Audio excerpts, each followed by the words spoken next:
یکی از بزرگ‌های نامدار کشور بازار سلطان کبیر پایتخت این زمان مورد آتش‌سوزی قرار گرفت. بینای نوساخت نوبنیاد بازار سلطان کبیر با کمی آتش رفت و این زمان آمادگی ساختاری آتش خاموش کنی آتش را خاموش کرده ایستادند. سبب‌های سوختار هنوز هم معلوم نیست. تاجران می‌خواهند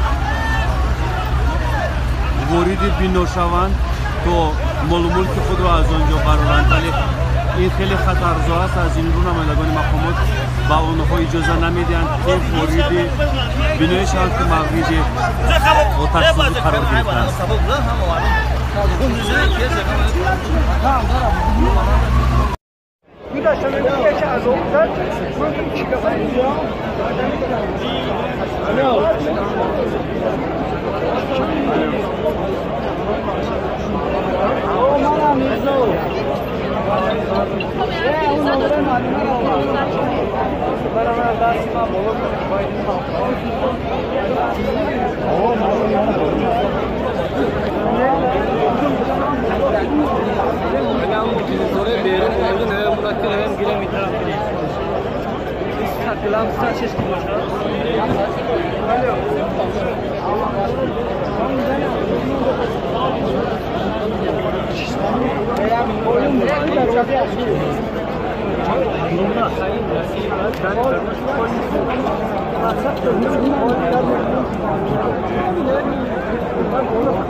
خفا سیاوش سیاوش جب بیامره موزیه